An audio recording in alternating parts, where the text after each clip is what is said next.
was sitting next to one of our superintendents from our New York City office, and when you were finished speaking, he grabbed my arm and he said, "Andy, you don't understand how much I needed this right now, Wow. today." And he had taken pages of notes. He was just writing furiously the whole time you were talking. Wow. So the tools that we were able to lay out for them in just a short couple hours that you spent with them, I think are going to translate for years to come. Why isn't that on your resume? And he said, "Oh, I didn't know how important that would be." I said, "I would have interviewed you exclusively on the fact that you were an Eagle Scout on your resume."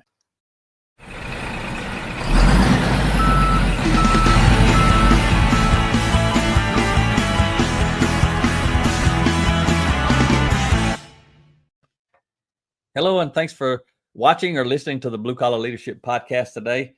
Before we get going, I just want to tell you, if you're listening on the audio podcast, I'm in the middle of doing a series on Ria's book, The Ladder of Influence. I hope you guys are enjoying that, and there's more to come, but I had an opportunity to interview Mr. Andy Garver today, so I'm going to interrupt that series to bring you this interview, and you can go watch it on the Blue Collar Leadership YouTube channel under the Real People Getting Real Results section. So welcome to the show, Mr. Andy Garver. Thanks for having me. Glad to be here. Man, it's a privilege to have you on. And we were just speaking with you and your team a couple of weeks ago. You got caught up since then. We were over in Savannah, Georgia with you. Yeah, I think there's still a few emails I haven't read yet, but yeah. That'll get you behind right there, won't it? Absolutely, yeah. But it's valuable. It's valuable to bring the team together and do things like that. Oh, yeah, it was huge. So this is Andy Garver. He's with Pullman Services. You see that awesome background back there, man. Before we get going, Andy, tell me about that background. That's really cool. That's A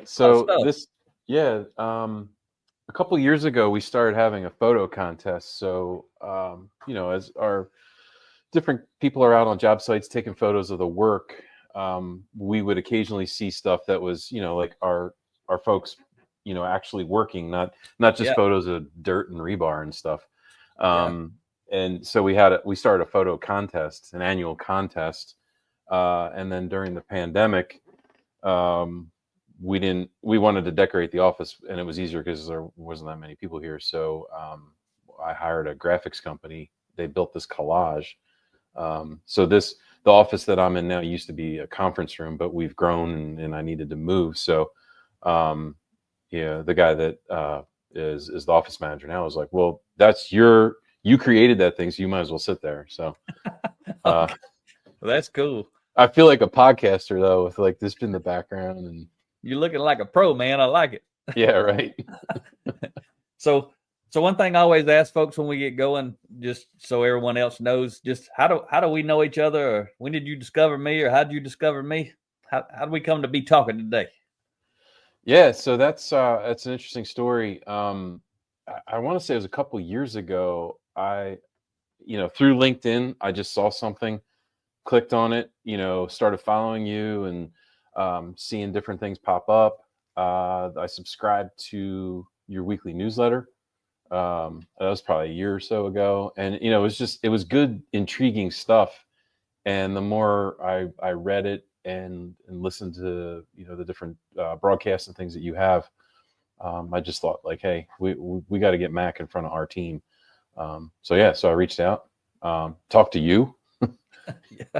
Yeah, that was amazing to me. Like you called, or you called me back, and it wasn't like some scheduling service or something. Like I actually got you on the phone. So and then we were able to hook up down Savannah, Georgia, and it's all good stuff. I'm halfway through my second book.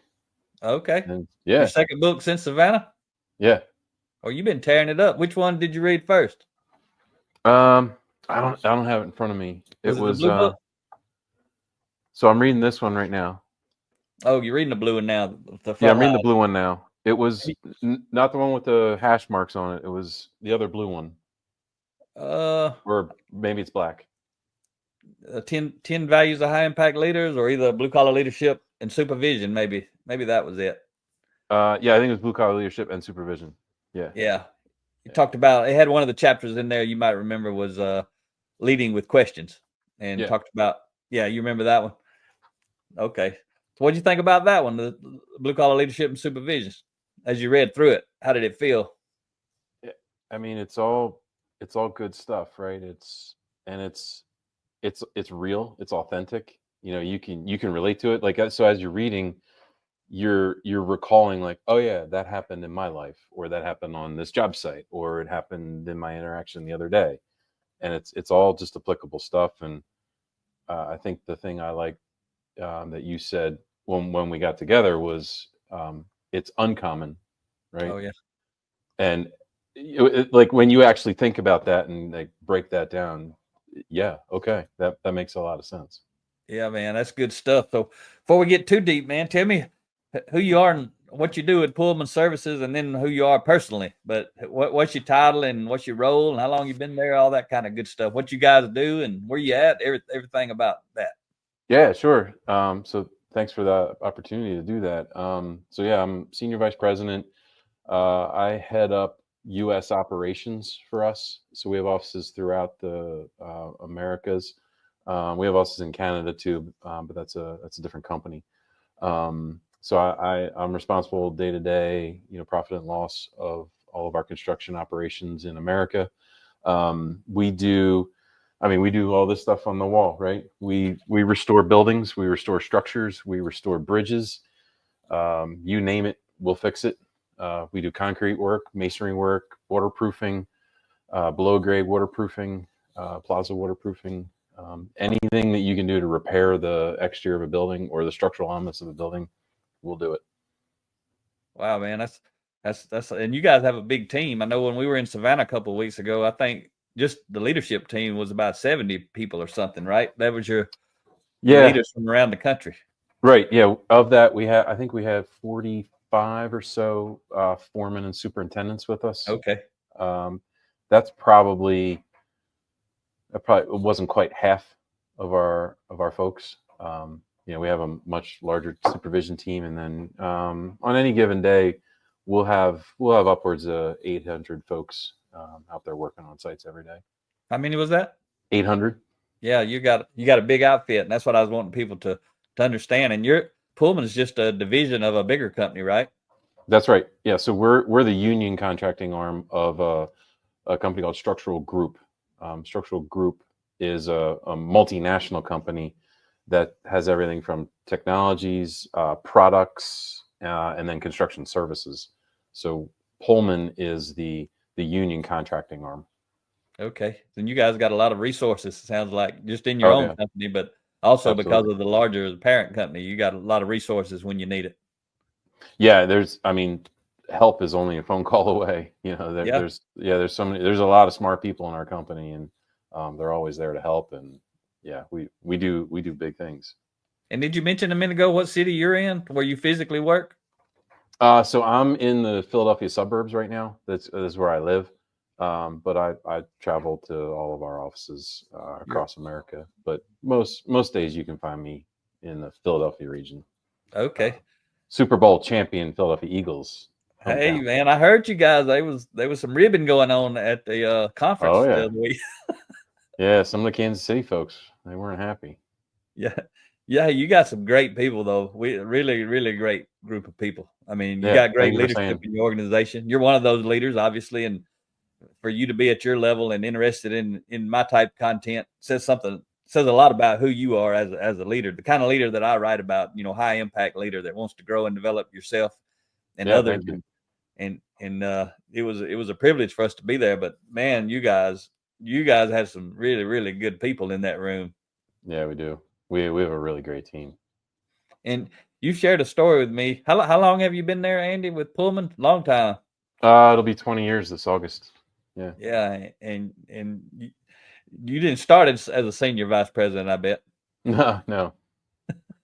And you were telling me your story about how you got into this. You mind sharing that? That's pretty cool. Maybe some of the folks that work in your company, maybe they'll see this at some point. You might share it out or something, or somebody may just see it and be neat for the folks to hear your story. How'd you get into this in the Yeah. construction business?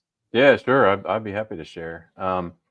So I was a kid. I think I just got my driver's license. So of course I wanted a job. I wanted money. Friend of mine worked at a gas station, so I got a job at a gas station. They had full service, so we were pumping gas, changing wiper blades. An exciting day was when I got to change a tire. Oh yeah. Yeah. You get to do something for real. Yeah, I mean the mechanics didn't let me do anything real important, but yeah, we could fill wiper fluid and stuff like that. And there was a construction company that had an account there. This is 30 years ago, right? Yeah. So this is before, you tap to pay or you tap your phone on a gas pump, right? So they had a house account, so all their trucks would come in there, and I got to know the guys, and just talking to them, helping them out with their trucks. And the owner of the company was actually the father of a girl I went to school with and had known since first grade. So he and I got talking one day, and he said to me, he's like, "What are you doing here pumping gas? Like, you need to be working for me." I said, "Okay, what do I do?" He's like, "The phone number's on the side of the truck. Just call me tomorrow. We'll get you hooked up here." So yeah, that was 30 years ago. I started out, I think that was a summer of my junior year of high school. Oh yeah. Yeah. And that was So at Pullman, because you say you've been at Pullman 20 years, but you're telling a story about 30 years ago how you actually got into construction business, right? right, yeah. So Yep. this is pre-graduation from high school and all. I was out there, mixing mortar and carrying blocks, and I was loving it. I love being dirty, and You were working. I was working. Yeah, like I was doing it. But I always knew I wanted to be an engineer. So I'd known Okay. that since, I started building with Legos, when I was like 8. Yeah. So I went to engineering school, uh, had a couple different jobs working for engineering outfits, and I just wasn't happy. So long story short, the way life comes back around, a friend of mine who I kept in touch with from that first company when I was 16 years old was hooked up with this outfit. And yeah, I sent my resume in, had an interview like 2 days later, and moved my wife like a month later. And yeah, that was 20 years ago. Here we Wow. are. And you've been climbing. So what's some advice you'd give somebody young like you, like you were then, when you got tapped to join the construction business? There's a lot of young folks out there, and you've grown a lot. You've been in a lot of positions. You've seen a lot of stuff. You dealt with a lot of people. Still dealing with a lot of people. What's a couple of tips for a young person that maybe finds himself in construction, or they want to get in construction, but when they actually get that opportunity like you did, what's some tips for them to actually excel in the industry? Yeah, that's a great question. Listen, right? I had a mentor tell me once, God gave you 2 of these and 1 of these. So you should be listening twice as often as you're speaking. That resonated with me for a long time now, because you don't get anywhere if you don't listen. And then another thing I learned early as, the assistant project manager, he was a great guy. I had a general superintendent who called me up one morning. It was probably 6:15, right? The sun had just come up. And he had a problem, and I won't use any words I'm not supposed to use on TV, right? But he basically told me, "I'm not calling you to find out how your breakfast was. I have a problem and I need help." And that really resonated with me, that maybe he and I needed to have a better relationship. So maybe he would call me and ask how my breakfast was one morning. Oh Maybe I yeah. would do the same.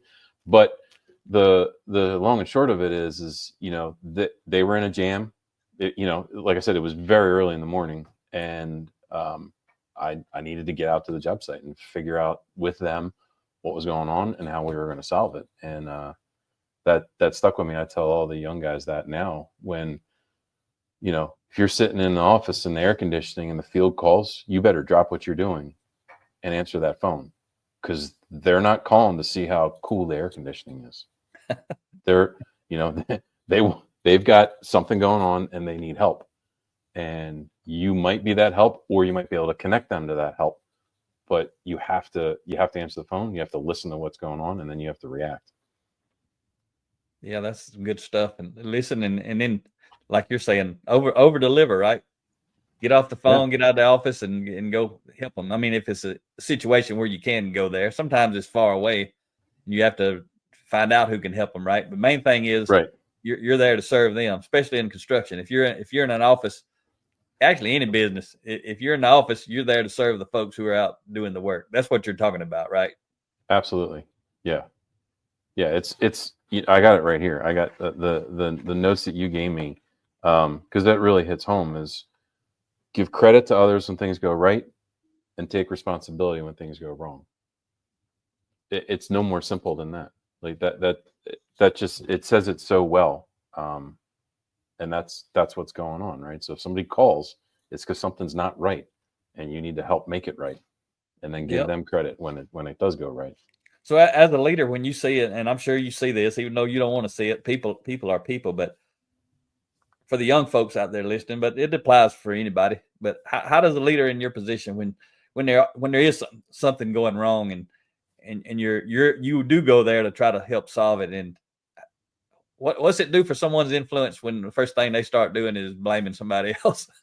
How do you see that as a leader? What give the leader's perspective on that? When you go there to help somebody solve a problem, and then you got these people coming out of the woodwork wanting to blame somebody, is that helpful? That's never helpful. No. And that discounts that person so much, where you kind of want to just disassociate from that for the moment and say, okay, well, I'm going to work with the folks here that want to get this fixed. I want to get this solved. Because that's what you're there for, to get it fixed. Right. You're not there to blame people. Right. And we're not here to blame people. And at the end of the day, we're here to fix somebody's property, whether it's their condominium, their home, or their bridge, or their building, or their wastewater treatment plant, like whatever it is. We're there to service the customer. So we can't forget, who pays our bills. It's not me. It's not the owner of my company. It's our customers. That's who pays our bills. Yeah. Yeah, that's good stuff. That quote you were reading a minute ago, that come off the handout that we gave you guys at the event, right? That's right. Yeah. So since you brought that up from there, can you share with me a couple of things? One is your experience when we were there, and then also, kind of feedback, or what did you see and experience with your team? And I'm asking you to share that from a standpoint, not toot our horn, don't say nothing that ain't true or whatever, but sure. but people who maybe watch this who have never done any development for the folks, or they think, this sounds good, but my folks, they ain't gonna be interested in, go sit in a room, listen to McMaria or anybody else for that matter talk about leadership. So from a leadership standpoint, at your level as a senior vice president, how did it come over for you to be in the room and going through a couple hours with us? So I think the thing that was really impactful for me was I was sitting next to one of our superintendents from our New York City office, and when you were finished speaking, he grabbed my arm and he said, "Andy, you don't understand how much I needed this right now, today." And he had taken pages of notes. He was just writing furiously the whole time you were talking. Wow. And I was like, wow, like, what did you learn? And he was like, so like this, and he showed me, he said, these are things I'm going to do tomorrow when I get back to my job site. Tomorrow I'm going to start doing, and he had like his top 3 or whatever. That was huge to hear that.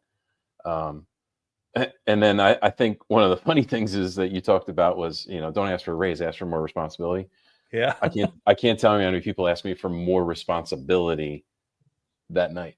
Really? They got that. Well, they got it, but in like a poking fun manner, they're like, "Hey, Andy, how can I get more responsibility?" You know what I mean? But I mean, we had good conversations, but it was fun. But they understood what I was talking about, right?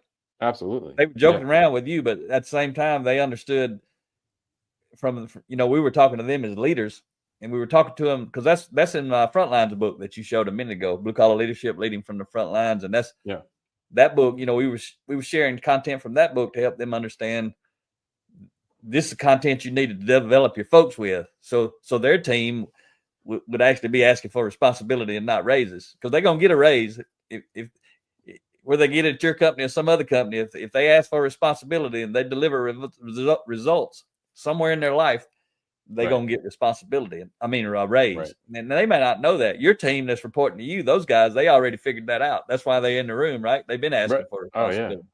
Yeah.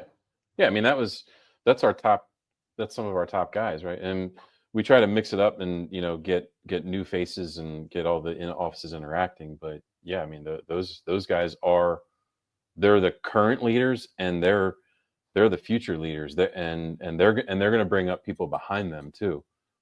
So the tools that we were able to lay out for them in just the short couple hours that you spent with them, I think are going to translate for years to come. That was powerful, and I know, and it's Mr. Peter. Peter, that was the CEO, right, Mr. Peter? That's right. Yeah, he's a founder, CEO of the top company, the parent Correct. company. Yep. Yeah, we got to meet him, and it was pretty cool. I shared with you that he said nobody had ever come thanked him so much for doing something as they did after our session. Did he happen to say that to you by chance? I'm just curious. He did. Yeah, he said that exact thing. And the great thing about him and how he leads is he said, I don't have any credit for this. He's like, I never even heard of Mac's story. He's like, you did this, so thank you. So he thanked me, which that feels good, right? But then that makes me want to thank others. So that's awesome. I know you put the pressure on us, man. How he leads. You put the pressure on us when I know somebody like you, and then you reach out and say, hey, I've been listening to you for a while. I need you to come help us out. You put the pressure on us. Now we got to deliver for you. But now you got to come back next year. Hey, maybe we will. I'd love to come back. You got a great team, man. And that's a challenge. And I think you and I talked about it on the side, but I talk about it to all leaders.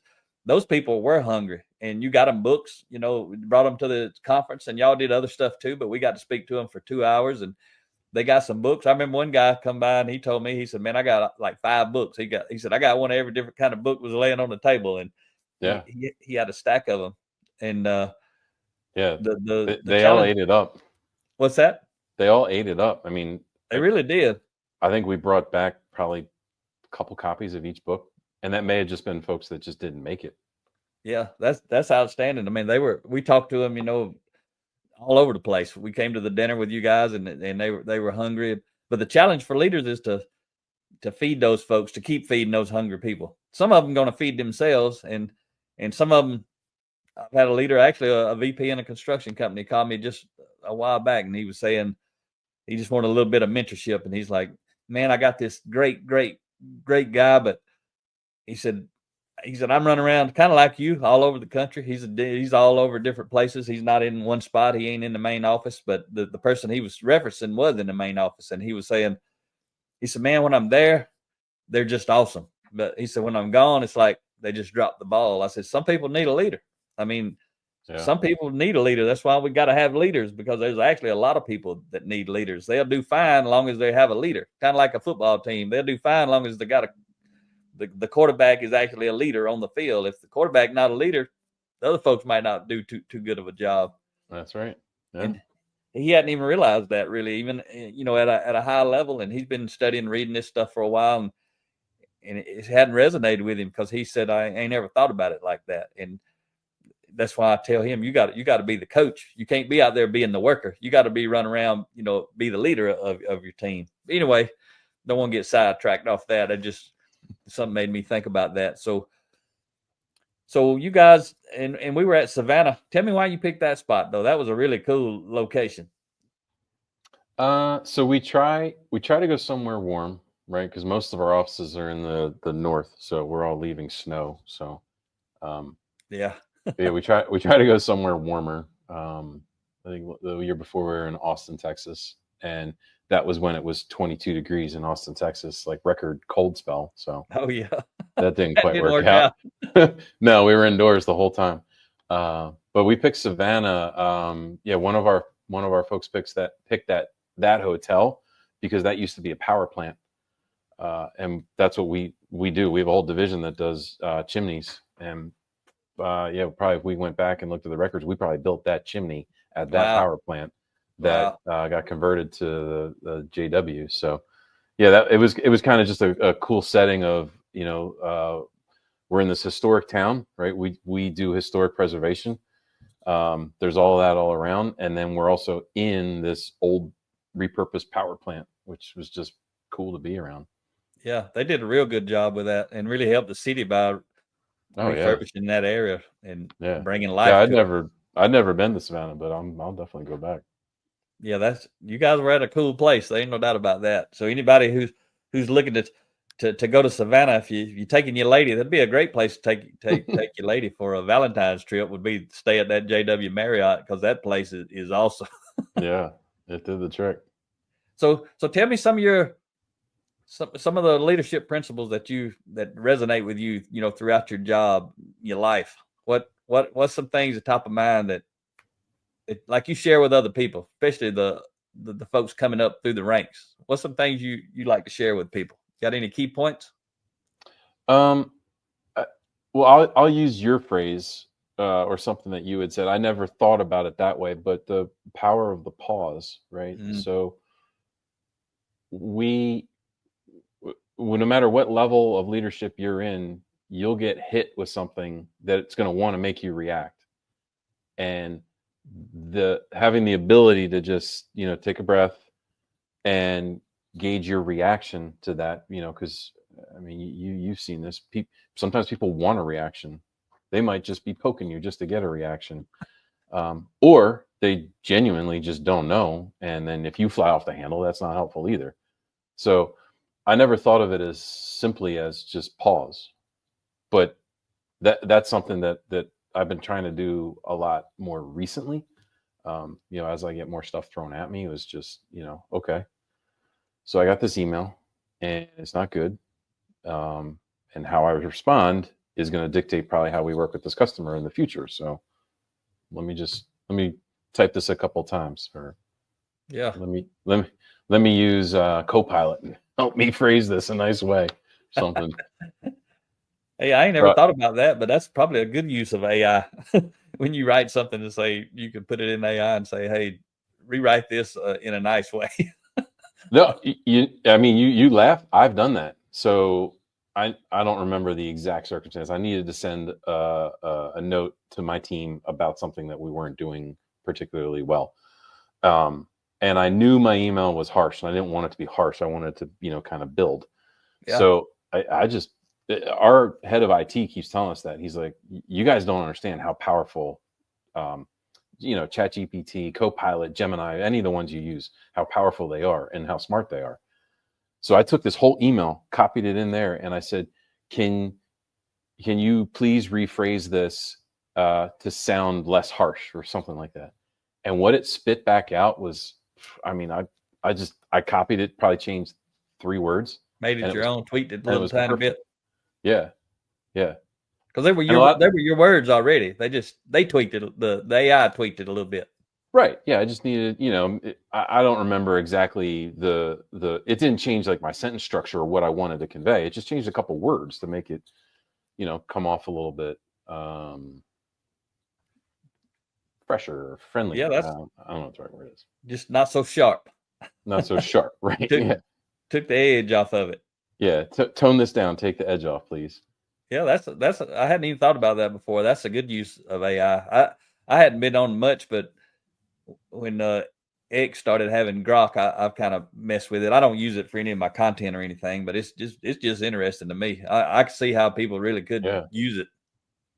Yeah, I got to download Grok. I heard Elon was on Rogan last week, and they were messing around with it, and I was like, "Oh, this sounds cool. I want this." Yeah, you can download the app, and you can also go to grok.com on it. They say the best version of it is actually just go to the website, like really? Yeah, grok.com, and you can use it that way. And but it's pretty amazing. And they actually, I saw the other week where a lot of people dumping Chat GPT and all that and going to Grok because it is so much better for whatever, when you really get into some deep stuff, it's pretty quick. And you got to think Elon's setting this thing up to take a team of robots and some rockets to Mars and go build something without anybody being there. That's what makes his stuff so good. He ain't just making it for us to play with. He's making it like for real. Oh yeah. I know. And he catches a lot of flack, but if you think about the teams he puts together, I can imagine what it'd be like to be on a team of his. Yeah. I can just imagine, he comes in the conference room one day and he's like, "Listen, guys, I want the booster back. I want you to catch it. Right? And it probably his rocket scientists, like literal rocket scientists that work for him, are probably like, "This what? We're gonna catch the booster? Okay." And then they And they're did gonna it. catch the top part too, Starship. Yeah. That's actually today. If you didn't know it, this afternoon, 5:30, they doing another launch this Okay. afternoon. Yeah, that's what he was talking about. He said that's next. Once we catch that thing and we can recover that and reuse it, we're all going to Mars. Yeah, and Like, how inspiring is that? yep, and you know, I don't know Elon. Ria's actually read one of his books. I don't know a lot about him, but I know enough to know. I mean, there may be things when he goes into a place, he's in there for a reason. He's actually there to help. Like you hear the stories, he'll go there and sleep on the floor. He ain't never seemed to be worried about money, even though he's the richest man in the world. Maybe that's why he don't spend of it too much. Yeah. But he don't seem to have fancy cars, fancy houses, and stay in fancy places. He's always staying with people, but there's no way he can have all those businesses and be a micromanager. He may micromanage certain pieces when he is the one that knows the most about it and in a crisis. But most time he seems to be, I mean, he's hands on, but he's hands off at the same time. He knows all about what's going on, but he's all over the place doing all kind of stuff. It's like I was telling my mom the other day, trying to help her understand. I said, he's like having Einstein and Edison and Ben Franklin and all these people rolled into one, and they're alive. It's right now. We get to watch them in action. Yeah. Yeah, and then he builds the team around him, and then they just go do, which is they make it happen. I like that. He talks a lot of stuff, that I know from the lean world. I mean, he talks about, they make mistakes, but they'll fix it. I mean, that's one of the lean principles is create an atmosphere of experimentation. Yeah. And the whole point is it's okay to fail, but we don't want to fail over and over with the same thing, but we want to fail. And John Maxwell wrote a book called Failing Forward. Not really failing, it's learning. And that's what Elon understands that. He's learning, just like today, that this is the 8th launch of Starship. And he said, it's just a test. We're just learning. Everything ain't supposed to go right yet. We're experimenting and changing and all that sort of stuff. And and that's anyway, how life is, right? Yeah. He's a great guy to watch. I watch for the leadership. I watch everything for leadership. I'm always looking at how people influence. Are they motivating? Are they manipulating? And when and where and how? I'm always studying. That's like the psychology of influence to me. It's what leadership is. So it's all those books behind you. Yeah, that's a lot. That ain't all of them, but that's a lot of them. And I believe it. Then I got a phone full of electronic books and audio, podcast and videos. And when did your journey start, Andy? When did you become intentional about personal development as an individual and as a leader? You remember? That's a good question. I don't remember the exact instance. It probably was, one of Covey's books or Patrick Lencioni. It was probably one of those, and you dig into it and you read it again and you've learned some more things after you read it again. And that's when, when you look at all of the books out there, right? And the books behind you, right? There's everyone's got an idea, but if an idea can sit with you and then you can apply that, that's huge, right? You don't ever have to get more than one thing out of a book to improve. That's right. Your surroundings, yourself, your situation, your company, your family, your spouse, like whatever that may be. Yeah, one thing. That's why I like, if it's any kind of book that's got any kind of what I call the good stuff, principles in it. I mean, you could learn one principle from a book and be worth millions of dollars to you, literally.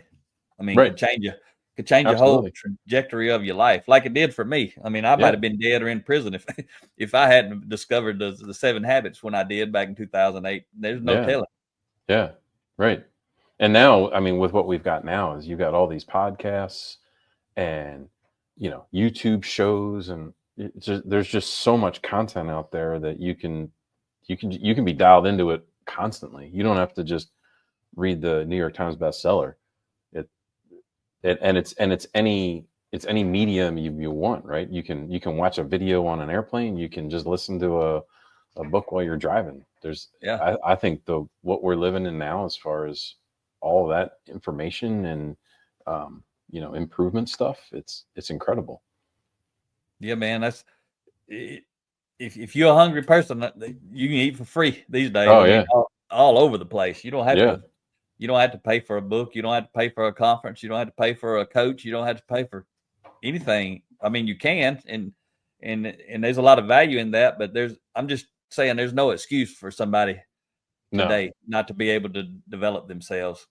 Right.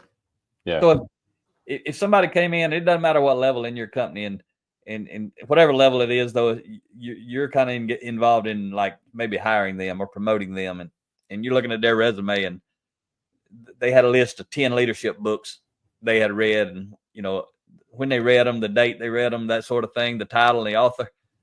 Would that stand out with you? How often do you see that, actually, something like that? Have you ever seen that? I don't think I ever have.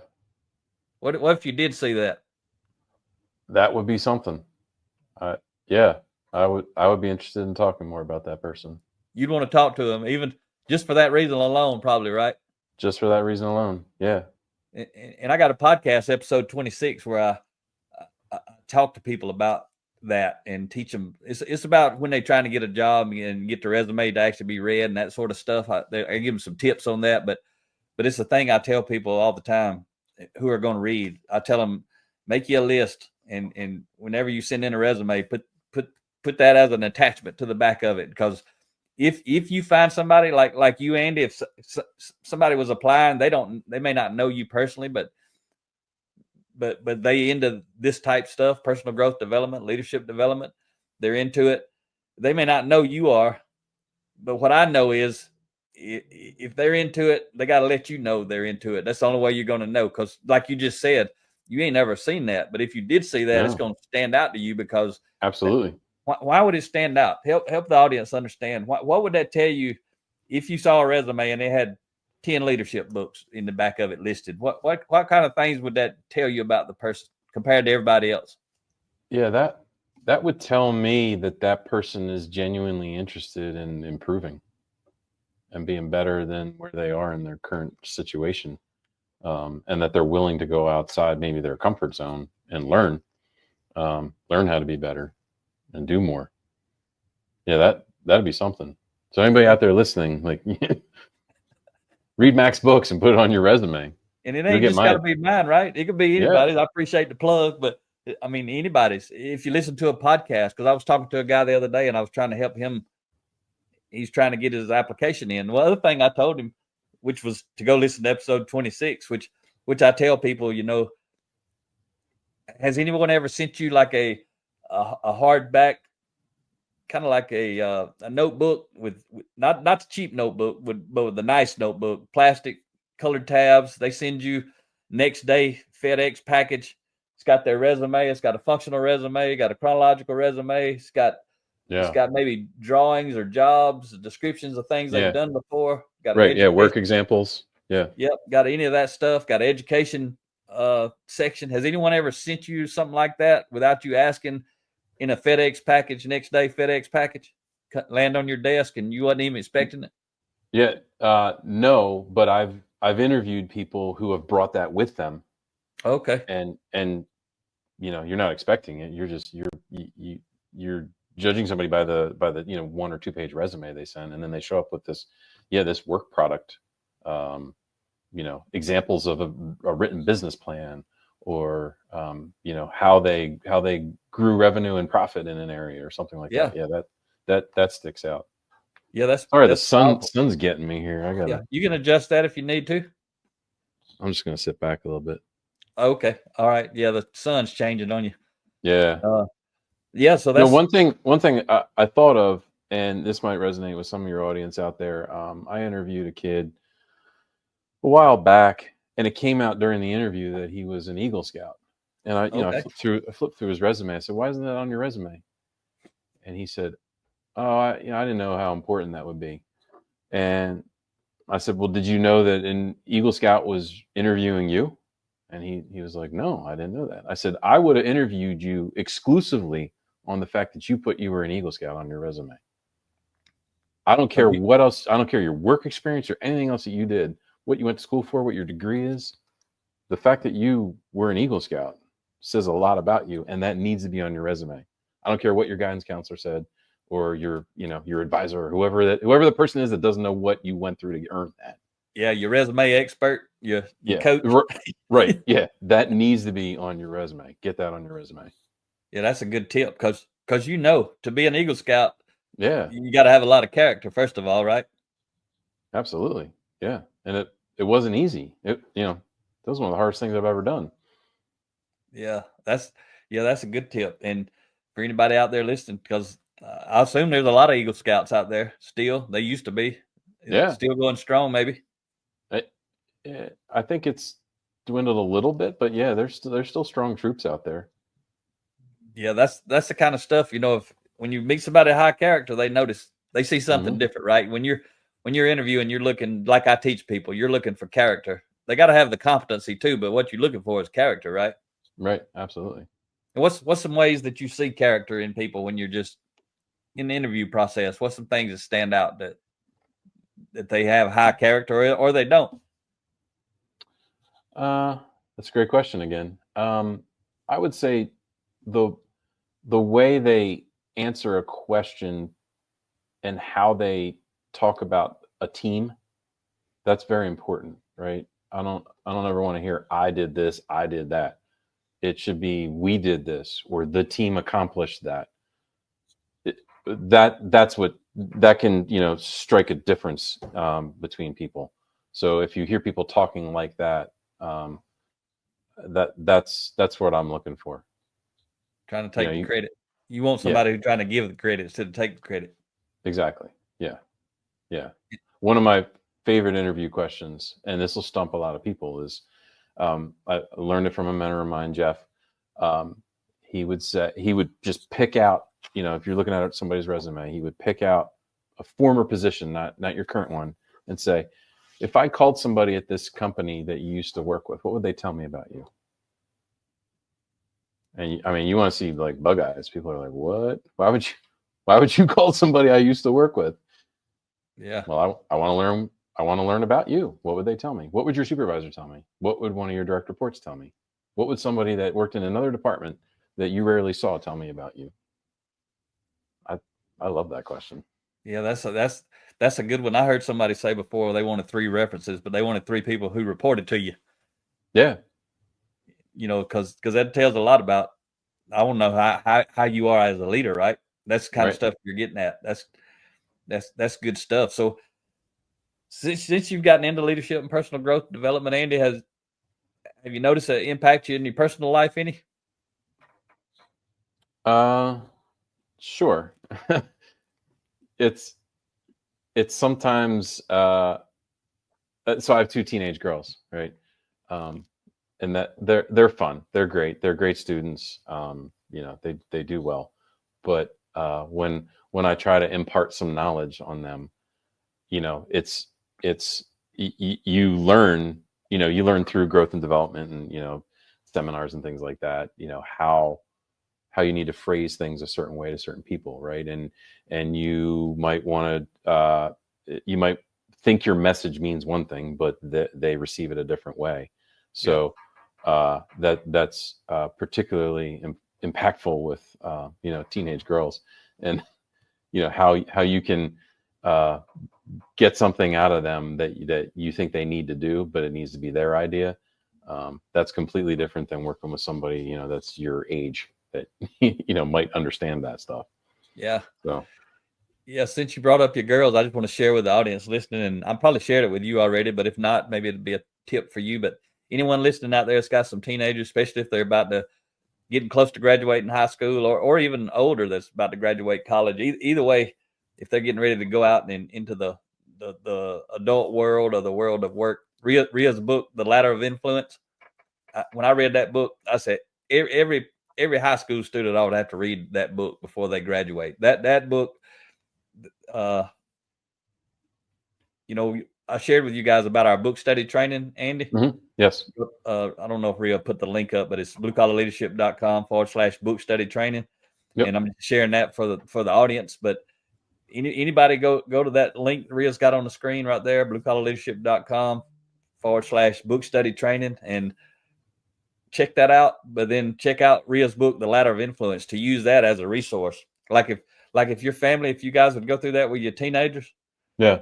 and at least with you, maybe with your wife, and do it the way we're teaching, it'd be so powerful. And it just helps a young person understand how they grow and develop their influence. I mean, she didn't write it for a young person. I'm just saying, when I read it, that was the first thing that entered my mind is, yeah, this ought to be mandatory for every high school student before they graduate, just to understand how influence works in the world. Because she takes you up 5 steps in that book. It starts with the control of self, character development, competency development, commitment to developing others, and contribution of service over time. Takes you through the whole spectrum, and there's 5 steps, and there's 5 chapters for each step, and there's 2 chapters inside of each section, each step, where one of them tells you how you apply this at home. Even got a little checklist, and then one of them says how you apply it, at work, and it's got a little checklist. But that's, if you hadn't thought about it, or I didn't mention to you, Andy, that may be something you really. Okay. Yeah, I just wrote it down. Yeah, thank you. And it worked for 13-year-old could get something out of it too. It ain't got to be 17 or 18. Any teenager, they sharp these days. They can, and I write simple. Ria writes simple, but that'd be, it'd be something cool that you could do.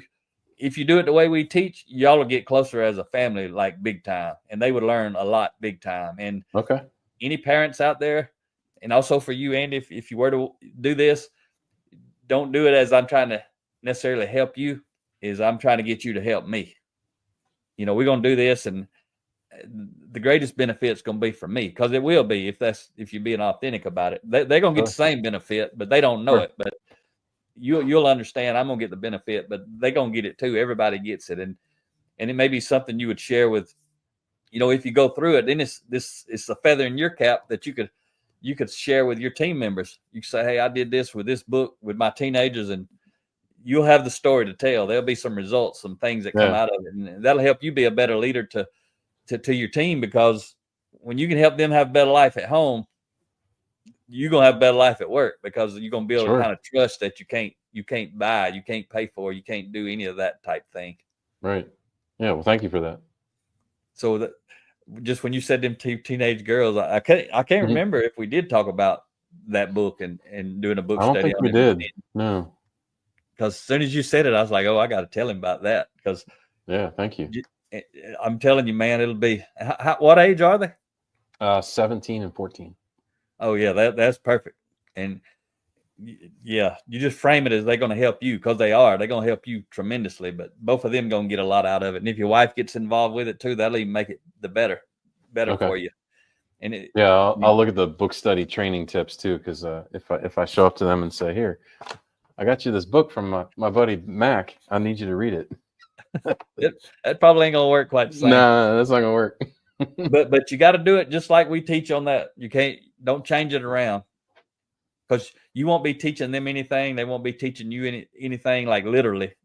Each one of you will be learning indirectly from what the other ones are saying and participating. Okay. That's what makes it cool is you're not going to teach them anything, and they're not going to literally teach you anything. There's no homework. There's no preparation. It's super easy, but it's super easy to mess it up too. But it's super easy to do it the way that we teach.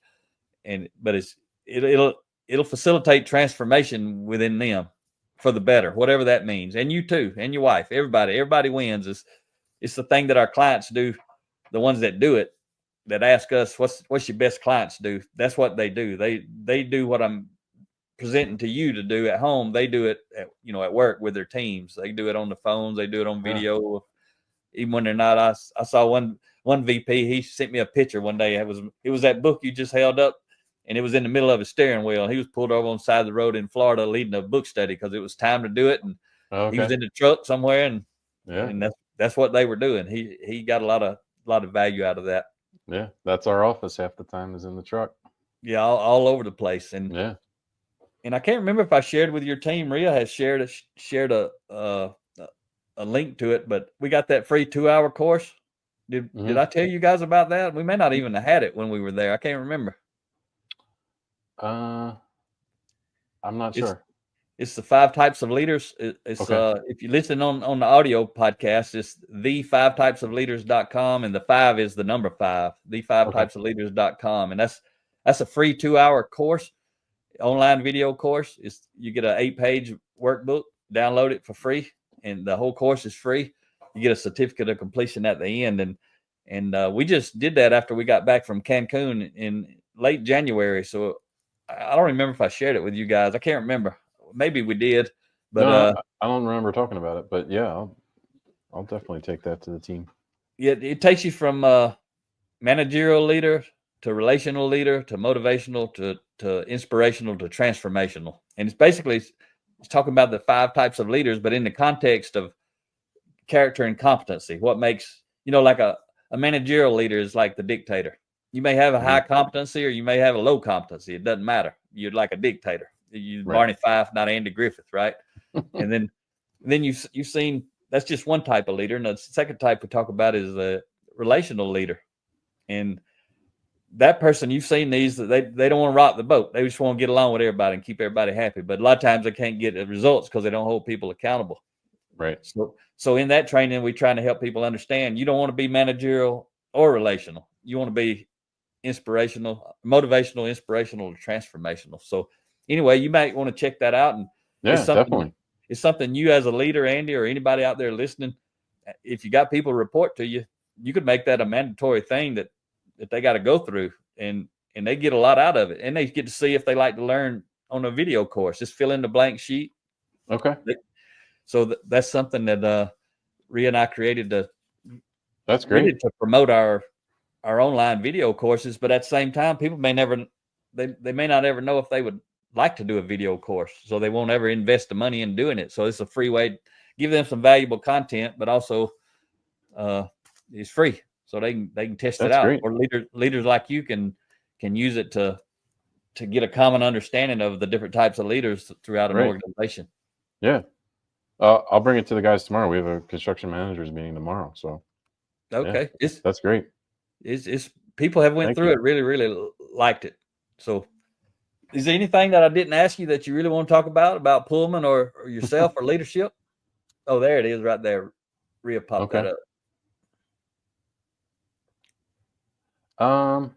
No, I didn't know what to expect. So, when you asked me to do this, I was like, okay. I appreciate it. And just a conversation, right? I never know where it's going to go. I just want to be authentic. Yeah, no, I appreciate the opportunity and, the time we got to spend together. So thank you. So what's on the horizon for you guys right now at Pullman? What's 2025? You got any big projects? So actually, we just got awarded a job. It's called Perry's Victory Memorial. It's with National Park Service. It's on an island in one of the Great Lakes. I don't expect everybody to know where it is. So that's going to be a very nice job kicking off this summer. And then we just closed on an acquisition of a company, National Restoration Systems in Chicago. So we're super excited to, have new family members and, a new flag we planted in the Chicago market. Yeah.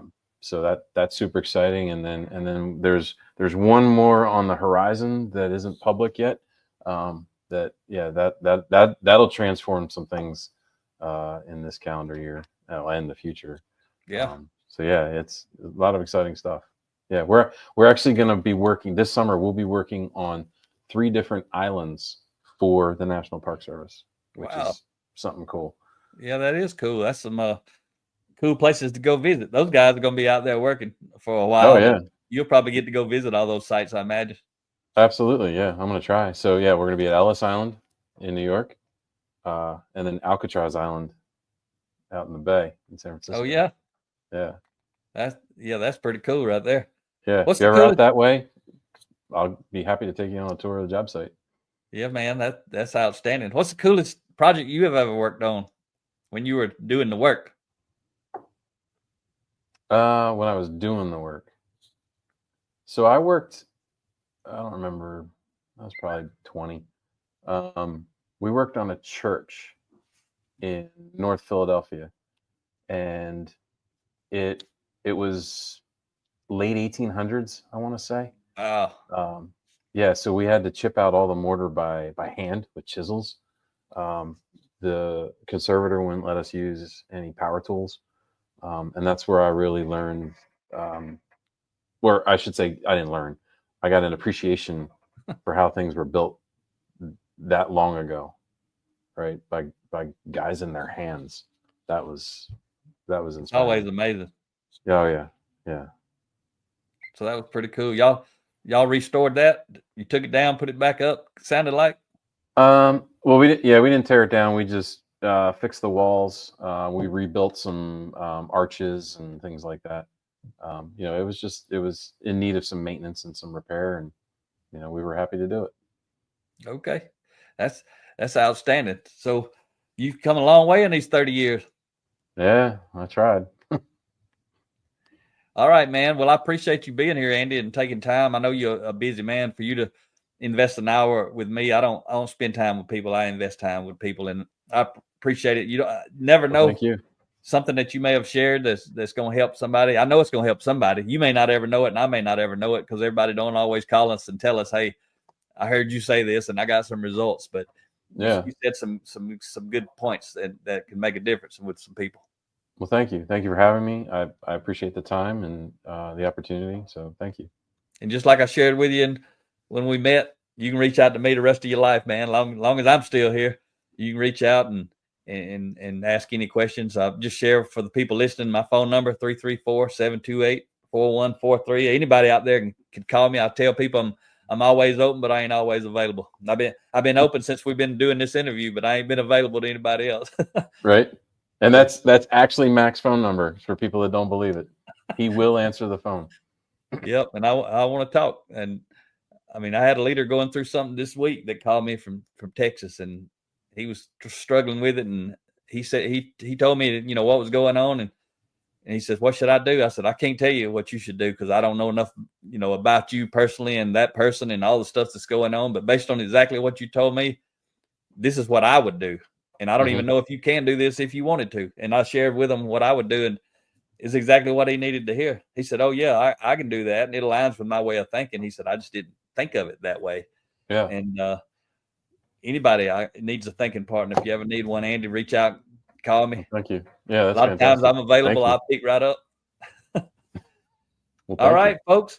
Well, we're going to wrap it up and check out Pullman Services. And Andy's LinkedIn's been popping up here. It's linkedin.com/in/Andy Garver, Garver, if you're listening on the podcast and not watching the video. But I highly recommend you to always go watch the videos on YouTube channel. They're just better than listening on the audio. But I know sometimes you can't do that.